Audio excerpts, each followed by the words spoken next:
Nous allons présenter la psychiatrie personnalisée.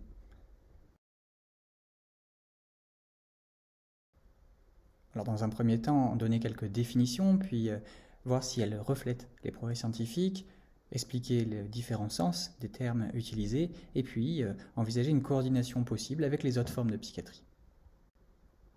Alors une première définition qui sera provisoire mais officielle, définie par le Research National Council au sein du plan Obama en 2011, correspond pour la médecine personnalisée à définir, à adapter finement les diagnostics et les thérapeutiques au profil des patients, et cela de manière biologique avec de nouvelles technologies, les biomolécules et la bioinformatique.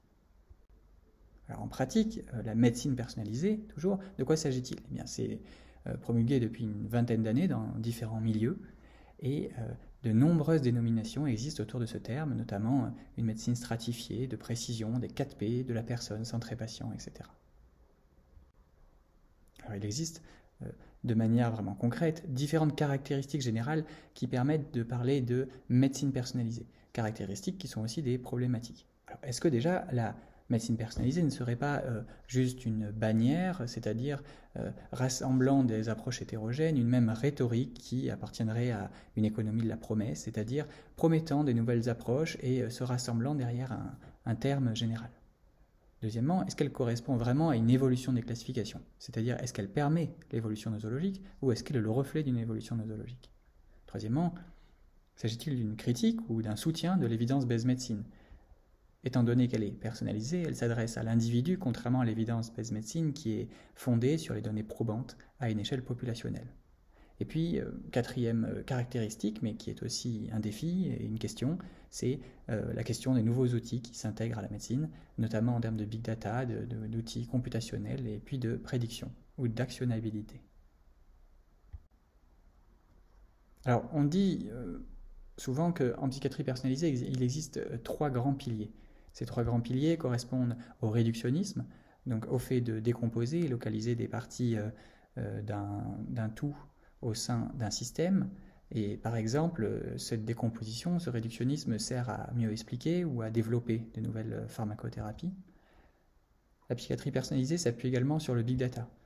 Il s'agit d'avoir des grands jeux de données, notamment au sein des différentes sciences omiques, donc on pourrait parler de paneuromiques, et permettant notamment de développer une psychiatrie génétique. Et puis, troisièmement, en effet, elle correspond partiellement à la révision nosologique, c'est-à-dire aux révisions des classifications au travers des biomarqueurs et par exemple au sein de l'approche des Research Domain Criteria. Alors on a vu grossièrement quelques définitions de la médecine et de la psychiatrie personnalisée. Maintenant, la question est de se dire et de se demander si en fait il y a en pratique une psychiatrie personnalisée en soi. Alors donc une courte étude de la littérature sur un grand nombre d'articles, plusieurs milliers d'articles, permet de montrer qu'il y a des grandes dimensions qui ressortent dans la psychiatrie personnalisée. Ces dimensions correspondent globalement à la pharmacologie, à la pharmacogénétique psychiatrique, à la génétique psychiatrique, aux biomarqueurs, à la stadification ou staging, aux approches computationnelles et aux essais thérapeutiques qui sont renouvelés par cette approche. Donc en conclusion, il existe bel et bien une littérature autour de la psychiatrie personnalisée, littérature qui est le reflet d'un courant de recherche et d'une certaine manière de concevoir la psychiatrie par au moins des chercheurs, sinon des cliniciens. Alors en pratique, la psychiatrie personnalisée fournit des espoirs, c'est-à-dire qu'elle donne des innovations sur un versant technologique qui en fait s'appuie sur des modifications du génome, de l'épigénome, de l'imagerie, du numérique, et donc il y a tout un côté innovation technologique. Mais il y a également une meilleure compréhension de la complexité du vivant qui est permise par la psychiatrie personnalisée. Capacités d'analyse sont augmentées, la démarche expérimentale n'est pas la même, de manière plus interdisciplinaire, en étudiant les relations entre les éléments, donc un versant scientifique qui est développé à travers la psychiatrie personnalisée. Troisièmement, de nouvelles possibilités thérapeutiques permettent d'être extraites de ce nouveau courant paradigmatique de la psychiatrie, et donc des nouveaux pharmacologies, des nouveaux dispositifs artificiels, voire des politiques de rétablissement qu'on pourrait faire entrer dans cette psychiatrie personnalisée. Et puis, dans un contexte de mondialisation, eh bien, la psychiatrie et peut-être toute la médecine s'intègre à une santé globale qui donc rejoint des courants sociaux, culturels et politiques. Et enfin, bien sûr, il y a tout un changement conceptuel et au niveau donc, des discours et du langage utilisé. Et donc, ce changement-là a des conséquences en termes de responsabilité éthique et sur l'impact que cela peut avoir sur la société. Alors, si on essaie de donner quelques exemples, à quoi ressemble la psychiatrie personnalisée ? Bien déjà, j'ai dit qu'il y avait, depuis une vingtaine d'années, on parlait de ce terme. En vérité, le futur de la médecine est envisagé depuis la création de la médecine. En 90, on disait futur de la médecine sera génétique. En 2012, il s'agissait d'un phénotypage complet. Et puis en 2030, on prévoit déjà à quoi ressemblerait la médecine. Alors on a essayé de réfléchir sur comment la génétique pouvait s'intégrer à la psychiatrie dans ce paradigme, dans un article récent, et qui s'attache à détailler le plan AFIESAN, le plan France Médecine Génomique 2025. D'un autre côté, des usages plus récréatifs ou du moins qui bouleversent nos conceptions de l'existence se développent autour de la possibilité de trouver par exemple ses origines en analysant le génome ou de trouver la personne rêvée à travers des analyses génétiques également. Un deuxième exemple autour de la psychiatrie personnalisée correspond aux outils digitaux, à la psychiatrie numérique. Alors bien sûr, les données qui sont recueillies au niveau de la clinique, de plus en plus sont intégrées au système de santé. Et cette intégration au système de santé permet de développer des outils de gestion des hôpitaux qui sont majeurs. À un niveau de la relation duelle entre le clinicien et son patient, eh bien, des outils comme un smartphone va permettre non seulement de récupérer des données de manière ubiquitaire, c'est-à-dire de différents types et dans différents lieux, de manière plus économique, avec une certaine objectivité, par exemple avec des enregistrements émotionnels, comportementaux, de la voix, et puis un enregistrement qui peut être plus ou moins continu avec des résolutions différentes, c'est-à-dire que eh bien, certains symptômes vont pouvoir être ciblés bien plus précisément en fonction de la question posée. Alors maintenant, si on regarde qu'est-ce que c'est ces termes, qu'est-ce que c'est ces concepts qui sont sous-jacents à ces termes dans le cadre de la psychiatrie personnalisée, eh bien on s'aperçoit que ce n'est pas évident. En fait, au fil du temps, le terme un peu vague de psychiatrie personnalisée, puisque comme nous allons le voir par la suite, quelle psychiatrie n'est pas déjà personnalisée par essence, eh bien ce terme s'est divisé en une psychiatrie qui est centrée sur la personne étant une définition éthique, juridique, qui correspond à un regain d'empathie et de sollicitude qu'on pourrait offrir aux patients, et puis de l'autre côté une psychiatrie centrée sur l'individu, c'est-à-dire eh bien, l'individu étant une dimension statistique, eh bien, quel est ce sujet de la science et comment concevoir de manière plus précise l'individu.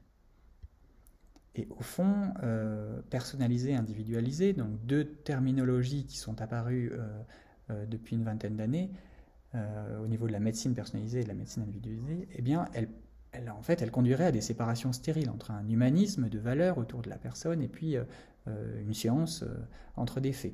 Globalement, à re-questionner encore une fois le débat ancestral entre, à savoir si la médecine est une science ou un art.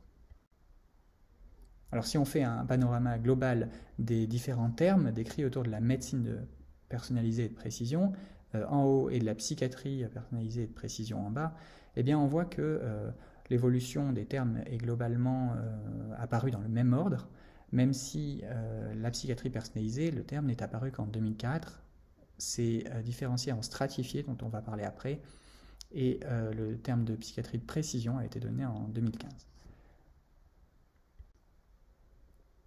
Alors pour résumer, la psychiatrie personnalisée, c'est en fait comme on l'a dit, une psychiatrie qui est humaniste versus une psychiatrie qui serait plus scientifique.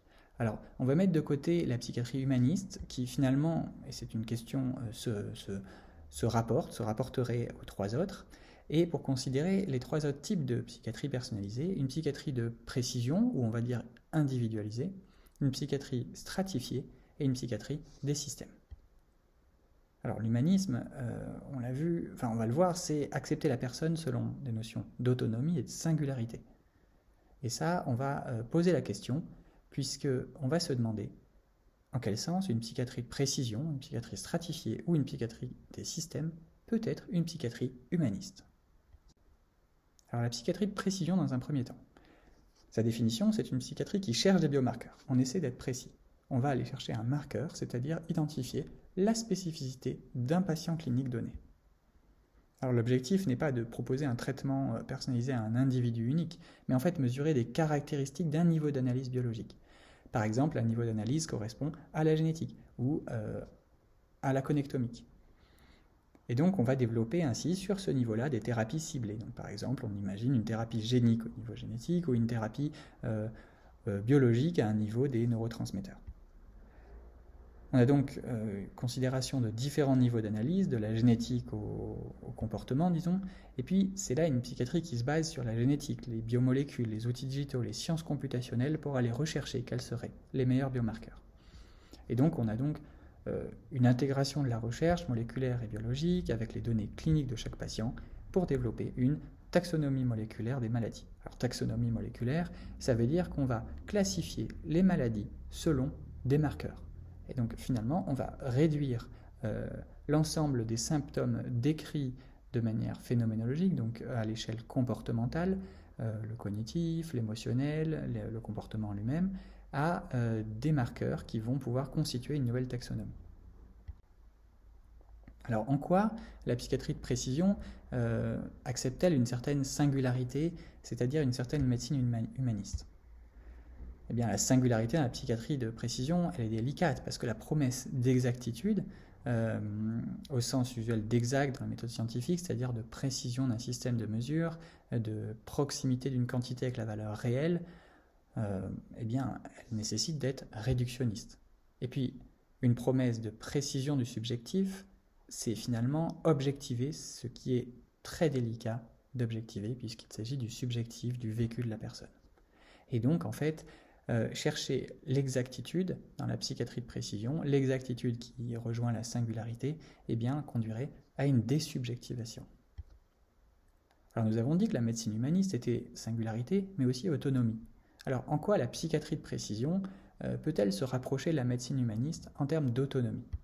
Eh bien, en recherchant une singularité dans le soin, une autonomie dans le soin, on pourrait passer d'un patient passif à un patient actif. Et donc, en fait, on vient à se demander si on n'aurait pas la création d'une demande, un facilitateur de compliance, en essayant de rétablir la volonté propre du patient.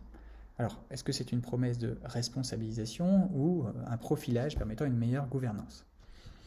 Des questions qui restent ouvertes et des questions éthiques, et une promesse d'identification des facteurs, notamment de risque, serait libérateur ou augmenterait les inégalités, étant donné que tout patient ne peut accéder à ce genre d'autonomie.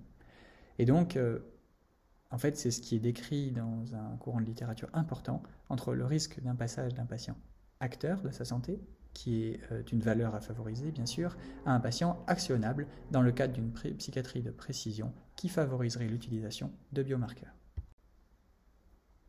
Alors nous avons vu les liens entre la psychiatrie humaniste, définie par une singularité et une autonomie, et une psychiatrie de précision. Maintenant, nous allons définir ce que c'est la psychiatrie stratifiée, pour voir ensuite, dans un second temps, ses liens avec la psychiatrie humaniste. La psychiatrie stratifiée est une psychiatrie qui délimite des sous-groupes, c'est-à-dire que le sous-groupe va comporter des caractéristiques plus proches d'un patient donné que le groupe, qui comporte plusieurs sous-groupes. Alors le but est donc non pas de trouver des biomarqueurs, comme dans la psychiatrie de précision, mais de déterminer des sous-groupes de patients. Chaque sous-groupe est relié à un indicateur, c'est-à-dire un marqueur, et un marqueur peut être utile au diagnostic, au pronostic ou au suivi.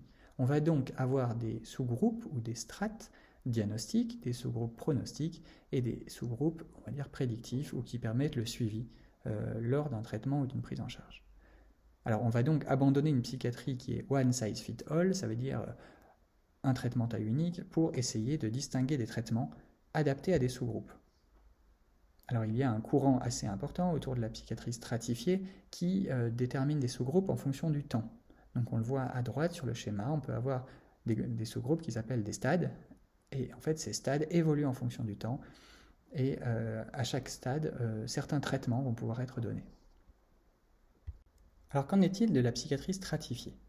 Nous avons vu que la médecine humaniste, composée de la singularité et de l'autonomie, pouvait se coordonner avec une psychiatrie de précision, mais comportait de nombreuses limites, et nous allons voir comment elle se coordonne avec la psychiatrie stratifiée. Alors déjà, première question, est-ce que faire des sous-groupes homogènes, comme dans la psychiatrie stratifiée, c'est vraiment personnaliser la médecine?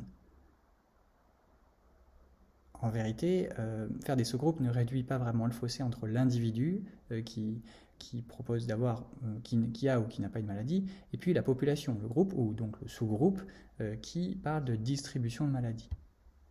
Deuxièmement, la psychiatrie stratifiée propose de faire des prédictions au niveau d'un groupe et d'une population. Mais est-ce que ces prédictions, au niveau d'un groupe, même d'un sous-groupe, sont vraiment transposables à un individu? Donc là, il y a toute une littérature sur l'inférence causale et l'inférence prédictive en termes de moyen-âge et de généralisabilité. Et donc, pour résumer cette partie, la santé de la population serait irréductible à une simple somme de la santé des individus. Alors qu'en est-il de la part de l'autonomie de la psychiatrie humaniste au sein de la psychiatrie stratifiée? Eh bien, les ressources et les accès aux soins limités nécessitent d'avoir des priorités de soins, et lorsque l'on fait des sous-groupes, la question se pose comment rendre un accès aux soins équitable à tous, alors que certains sous-groupes seulement auraient accès à certains traitements ou certaines prises en charge. Et donc on fait là intervenir à travers des sous-groupes des enjeux socio-économiques, politiques et donc bien sûr humanistes. Point, si on fait un profilage, on va dire stratifié, il y a une agrégation finalement de caractéristiques, mais chez chaque patient, il y a plusieurs caractéristiques qui sont irréductibles à un groupe, et donc on aurait différents sous-groupes pour un même patient, et donc une sorte de dislocation de caractéristiques individuelles au sein de différents sous-groupes. Enfin, nous avons vu une première définition, nous avons vu en quoi la psychiatrie personnalisée se développait en psychiatrie, de quelle manière elle pouvait le faire, la polysémie des termes et comment ils pouvaient s'agencer les uns aux autres entre psychiatrie humaniste, de précision individualisée, psychiatrie stratifiée, psychiatrie des systèmes, dont nous n'avons pas parlé, et puis maintenant voir comment pouvaient se coordonner ces différents termes. Alors en vérité, nous avons vu une psychiatrie de précision, axée autour d'un marqueur, et une psychiatrie stratifiée, axée autour de sous-groupes. Pour faire des strates, il faut un marqueur, et pour trouver des marqueurs, il faut faire des strates. Donc, première proposition, c'est qu'en fait, au sein de la psychiatrie personnalisée, on aurait de toute manière une psychiatrie stratifiée, une psychiatrie de précision, puisqu'il faut toujours l'une pour développer l'autre. Deuxième principe, c'est d'intégrer les différentes dimensions, et donc on parle là de psychiatrie des systèmes, qui est une approche holiste, antiréductionniste, parce qu'on ne va pas concevoir la maladie comme provenant d'une unique cause, mais comme provenant d'un ensemble de causes et des interactions entre ces causes. Et donc, on s'oppose là à une sémiologie épidémiologique, qui ne recueille que des signes pertinents sur des échantillons statistiques, et puis une biologie moléculaire qui s'intéresse uniquement à l'analyse isolée des composants du système. Ici, notamment par des méthodes computationnelles, c'est-à-dire juste qui vont calculer les relations entre les termes dans des systèmes qui sont complexes, c'est-à-dire très gros et très difficiles à calculer à la main, entre guillemets. Ces méthodes computationnelles vont pouvoir modéliser des échelles différentes avec des sources très variées, du biologique au social, avec une dimension qui est dynamique, c'est-à-dire évolutive. La psychiatrie des systèmes ou médecine des systèmes prend en compte, en termes philosophiques, la condition inus, qui est finalement le fait qu'un ensemble de mécanismes devient causal s'il est présent dans son intégralité et n'est pas causal si seuls certains éléments sont présents, comme c'est le cas de certains facteurs de risque. Deuxièmement, une médecine des systèmes est compatible avec la théorie des systèmes, avec des hubs, c'est-à-dire que certains symptômes, points ou marqueurs seraient plus importants que d'autres.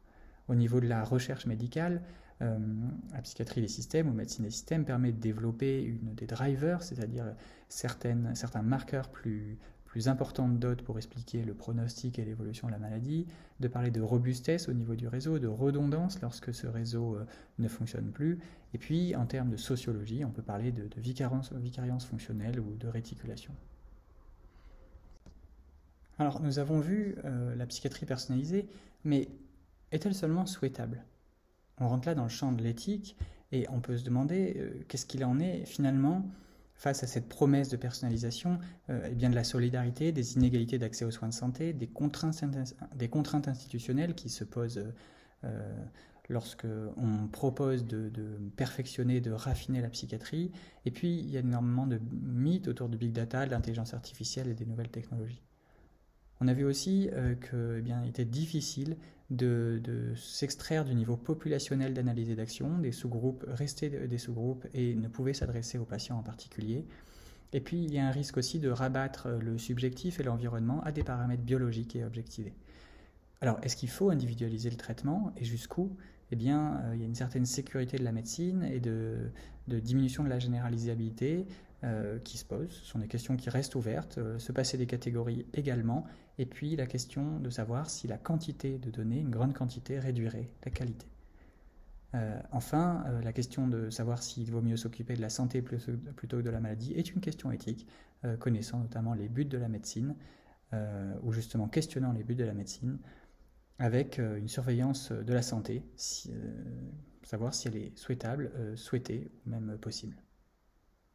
Alors nous avons vu finalement différents points pour maintenant voir une dernière ouverture et synthèse. Quel est l'intérêt de bien connaître la psychiatrie personnalisée? Alors premièrement, ça éviterait de renforcer la polarisation entre une psychiatrie considérée comme science et une psychiatrie considérée comme art ou humanisme. Et donc, avec tous les termes, on voit qu'on a une juxtaposition de concepts plutôt qu'une intégration, comme on l'a vu avec la psychiatrie de précision. Deuxièmement, bien connaître la psychiatrie personnalisée peut éviter de renforcer la polarisation entre l'objectif général et le subjectif, le particulier, avec cette vision dépassée d'une science dépourvue de valeur au sein d'un dualisme. L'objectivité est complexe, comme le montre notamment la psychiatrie stratifiée. Et puis, bien connaître la psychiatrie personnalisée permet d'éviter de renforcer la polarisation entre le global et l'individuel, qui correspond à l'éternel débat entre statistiques et cliniques, qui est développé en philosophie de l'épidémiologie. Et puis, au sein d'une clinique plus raffinée, précise et efficiente, en fait, on a rarement, voire jamais, d'accès au singulier, puisqu'on a toujours un contexte pour un patient et une relation. Et peut-être qu'en étudiant la psychiatrie des systèmes, on pourrait un peu mieux comprendre comment assembler ces différentes priorités. Voilà, merci pour votre attention.